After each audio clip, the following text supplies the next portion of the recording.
My name is Shiobola. I'm the queen.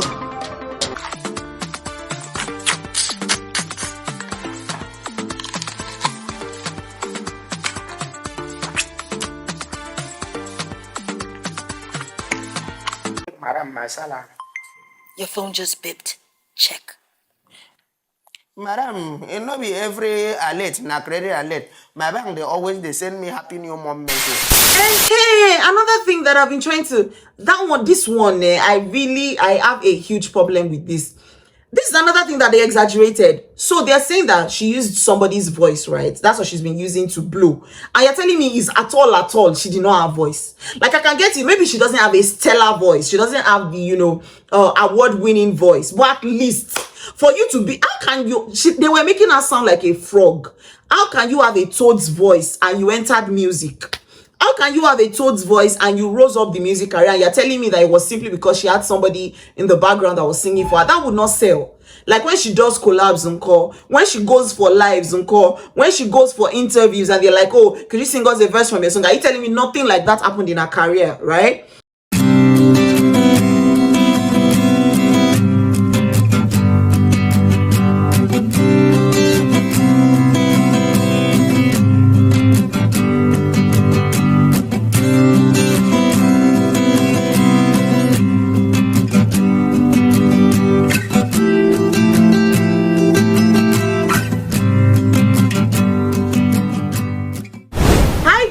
Welcome back to my channel. Welcome back to ARIKE'S Arena. Okay, so because it's a movie review, right, I'll keep the drama at the barest minimum. So welcome back to my channel. Welcome to ARIKE'S Arena. If you're new here, I film about faith. I say not faith. I film about faith, lifestyle, relationships, love. What else do I film about? Movie reviews, obviously, and med school, because I'm a med student. So anyways, let's get right into it. So this is a movie review of She Must Be Obeyed. So it's currently on Prime Video. So if you've not seen it, I mean, quick one, if you're asking whether you should spend your time on it, yes, actually, I think it's absolutely worth it. But I'll talk about the other intricate details in this video. So I'm going to talk about the plot, the characters, the storyline, the casting, what else do I need to talk about?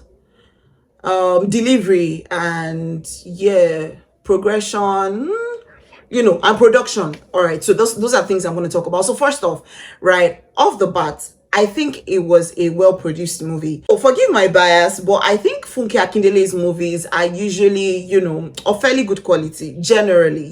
There's some other producers that when I say movie produced, another person that I have this really strong bias from is Uduaki's song. Shitty is pretty good. So anyways, let's get into it. So first thing, right, about the plot. So the plot is the music industry. There's, the alpha female who wants to be in charge, who wants to be on top, all of that. And honestly, in terms of the plot, I think it was well built, to be honest. There were a couple of side stories and they incorporated, how you watch some movies and it's like the side story is either confusing the main story or overshadowing the main story, or just that they have so many loose ends. I think they were able to, clean everything up properly, and it was just a side story, right? So we had what's her name again? Ada is a, she's let me not give you guys spoilers. I'm going to try to not give spoilers in this video, but yeah, Ada is a, right? So she had her own entire family, Patience Ozoko's family. It was a whole setting differently. It was giving the Igbo African magic vibe, and they blended it so well. So yeah, that's a good one. And then in terms of the characters that they built in for the plot, I think it was well done. Really, it was well done, to be honest, because the music industry display, so to say, was well done. The shows, the razzmatazz, you get all of those things. I think it was well delivered. So yeah, in terms of their plot, it was well built. No hitch with that. Another one I don't talk about is their characters. So I think they did not overuse characters, and they did not put unnecessary characters. And in those places where you need a lot of characters to make it real, to make it make sense, they did all of that. So that is a very good one. In terms of their delivery though, I'll come to the casting. So in terms of their delivery though, I feel like the main actors did so well, while the extras were totally off. Like it was just, there are movies that you watch that, plus main actor, everybody just gives you this feel of, you really literally can get into the movie. There's some scenes you enjoy, and there's some other scenes you're like, waiting be this, waiting what they do you understand? So the extras, like maybe somebody's supposed to be an extra in a dining scene or in a restaurant scene, or at a show or something, and they're looking at the cameras, or do you get, you're just like, did they not tell you what to do on the scene? Why do you get? So yeah, I think their extras weren't really doing their job. Now I have in fact, to be honest, right, in all of the subtopics I want to talk about, I think I would be giving them a pass mark. However, I have very specific issues about some of the scenes, which I will then talk about when I'm done. But I think in terms of the characters themselves were really good. I like the fact that, while there was the alpha female, which was she, there were also contenders, and it made sense. They built their characters so well that you could understand why they are worthy contenders with she, right? So there was V delivered a role well, except that you can still tell that this one na sheshe day. Do you understand? There's just that smooth feel that comes with experience, right? They're not, sometimes she drops a line and you can literally tell that, she's on impulse going to the next line. There's not that smooth, just express, just, yeah. But in terms of delivery, I think she did really well. It was really good to see her in that role, and she put it out well. I'll talk about a few scenes that I have issues with in particular. Then whatever have I talked about? I mentioned the storyline. Sorry, so about the storyline, I like the fact that they had their main storyline well built, no loose ends. They had their side stories and everything blended. It didn't look like it was distracting us. It didn't look like it was too much. There was Patience Ozoko's drunken, life, and there was Adaeze fighting to fend for the family. There was what's his name now? Aka. Why did I sorry? What's his name in that movie? God, Cisco. Yeah, so there was Cisco's own life, poverty stricken and all of that. Now I have issues with the fact that they painted those who were working for she as poverty stricken, while in the movie they made us believe that up until that moment she had been paying well, right? She didn't owe them salaries and all of that up until that moment. So let me understand, you've been working for she has been paying good salary, and your life is still like this. How? It didn't quite make sense. But yeah, we'll get to that. Like I said, I have personal issues with some of those things, but I'll come to that. So in terms of plot, character, delivery was good, except for the extras. The extras were really extras. Like, the extras were really extraing because there's some movies you watch and even the extras give you the feel of, bruh, like, this girl is good. You'll be wishing she could maybe take a major role someday, but all the extras were really extras. So maybe because there was a lot of them, they didn't have time to fine-tune their act or whatever. But yeah, other than that, so that was it. So now let me come to the real issues that I have with the movie.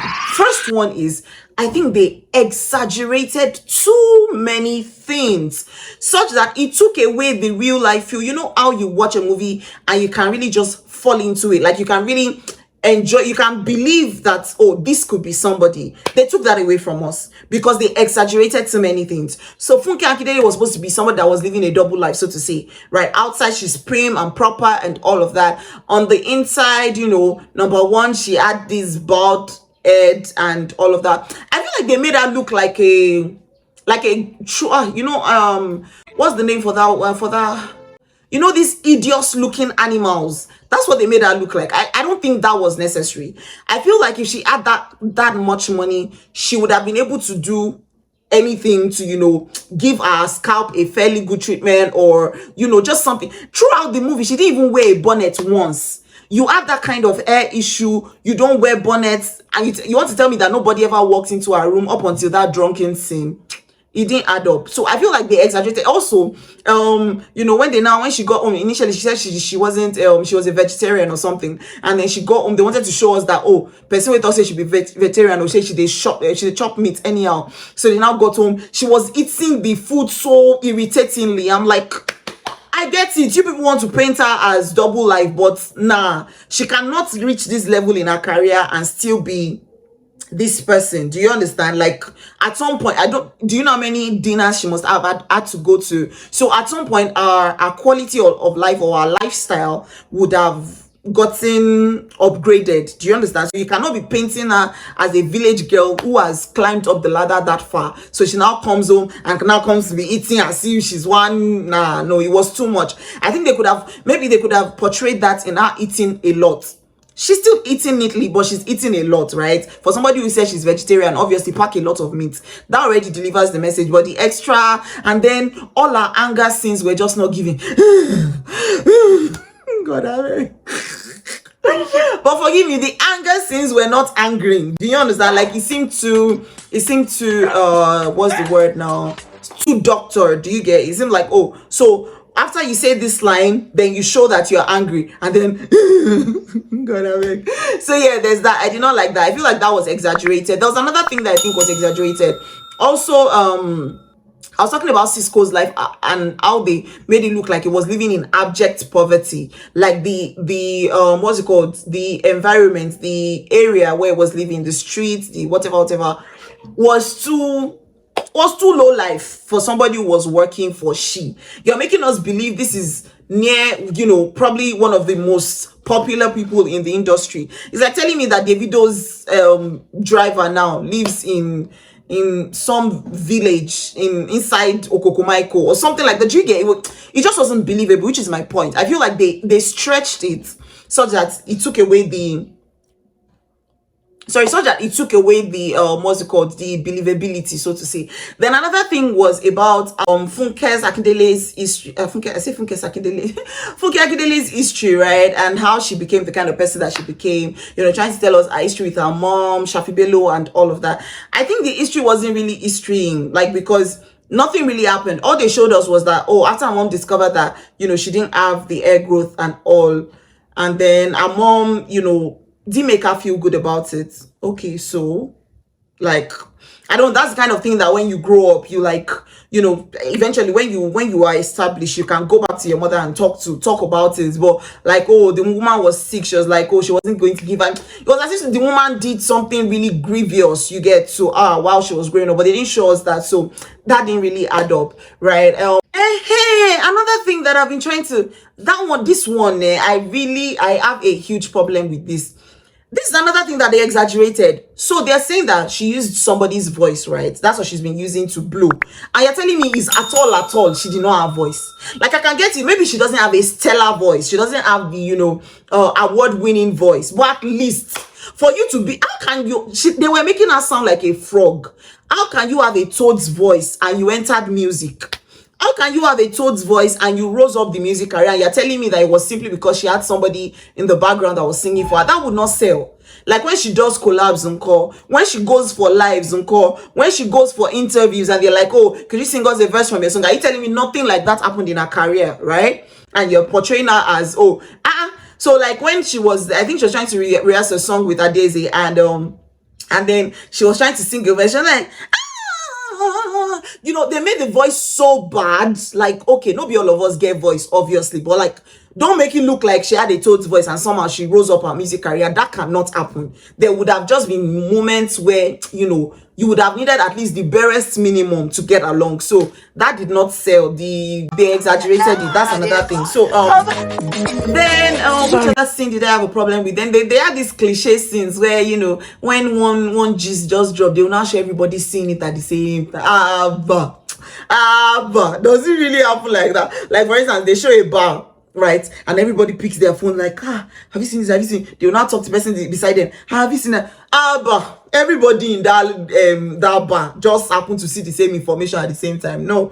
I think just a few people seeing it at, you know, random corners, in fact, would have delivered the message. You get maybe just like 3 people, but don't make it look like, oh, everybody is seeing it at the same time. Plus, who really checks their IG notifications immediately it drops? So it's like, oh, so the the post got uploaded, and then they got notifications, and everybody opened their phone like, nah, come on. That did not sell as well. So that was, I think that was this sex tape scene or something, sharp.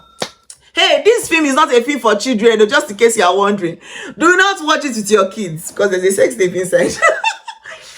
Which other thing do I want to talk about? Oh yeah, V. Our sex tape reaction was on point. I need to give her that. Like, when she found out that the tape had been leaked, or there was even a tape in the first place, gosh, our reaction was, yeah, that's the kind of thing I like. I like that. I really felt for her in that moment. I'm like, shit. Do you get? That was because they made me believe it. You get? Our act made me believe it. So I think that's how it should be. Which other thing do I want to talk about? Okay, so like I always say, right? I like when movies don't overuse characters.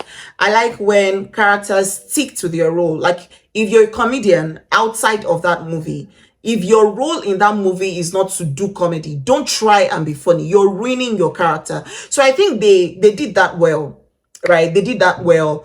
Barrister Mike was there. Barrister Mike took like just one scene, and he wasn't even trying to be funny. He was just a guy at a bar, and he played his role and left.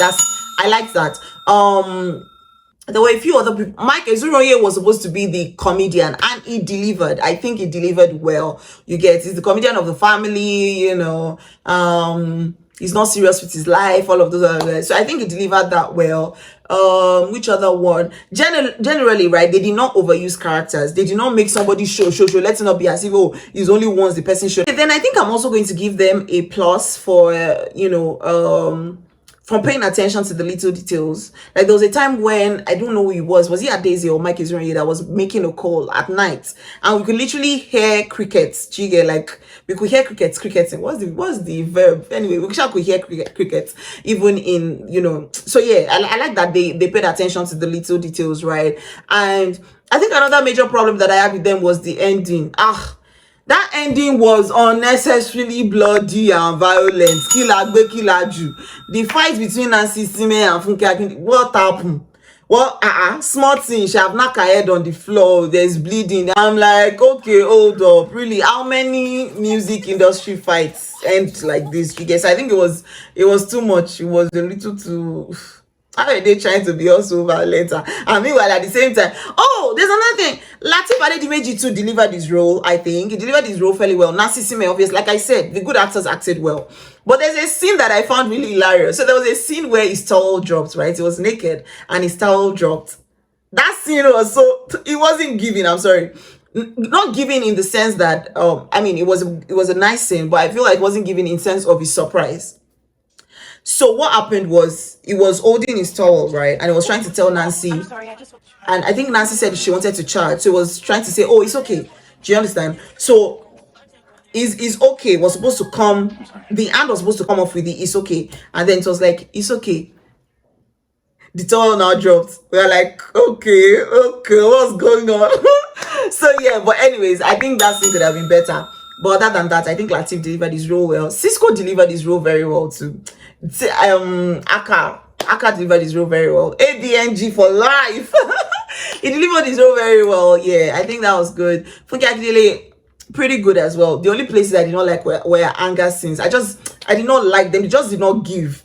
Do you get, like someone that's angry and it's not like she was acting the anger. That's the simple way to put it. She was acting the anger. It wasn't palpable. It wasn't palpable. So yeah, I think that's another thing. But overall, is there anything I'm forgetting? Let me be sure. Yeah, you guys. So there was a scene where where I was saying that how is it that they can make Funke look like she had a terrible voice, throughout her music career, blah blah blah. There was now a scene that they put off the sound system or something like that, and then Lateef now started the sing a cappella vibe. Right now, he knew of a secret, which was why he was insisting. He knew of the secrets that Funke Akindele wasn't singing with her voice, so which was why he now said sing a cappella, right? The crowd did not know any secret, so their energy was supposed to be our fave, even though the sound is off, sing a cappella. But the crowd people were looking angry. Sing a cappella. I'm like, why are you angry? What is making you angry? The sound system off. It's not Funke Akindele, it's not she's fault, right? So why are you people angry? So it was Lateef Adedimeji was the only person that was allowed to look angry in that scene. So I don't know if the rest of the crowd did not get the memo, but they were all looking angry, like sing a cappella. They don't know anything. They don't know that our voice is not good. They don't know that. So why would they be angry? It was supposed to be a vibe of, oh, even though they don't off Kini, they cannot kill our vibe. Our fave, oh yeah, sing a cappella, you get. So that was supposed to be the energy, but that wasn't what they gave. So I think that's another thing. And then lastly, before I give my overall score, right, I think the point where the contract leaked and then Nancy Sime heard the entire conversation. What are the chances though?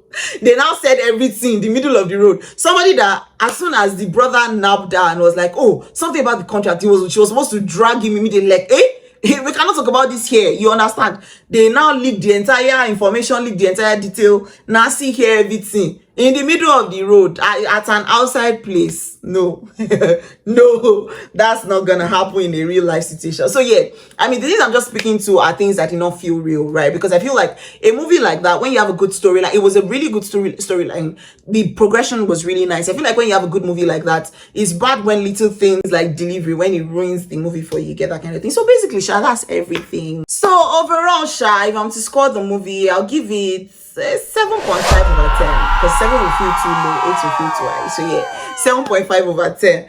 So yeah, thank you for coming to my TED Talk.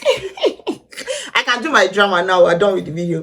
People should go and check my channel for other videos. I have a show going on currently. It's the season 2 of Breathe. This one is a relationship, love, special kind of. So people should go and watch that. All right, bye. I love you. Mwah.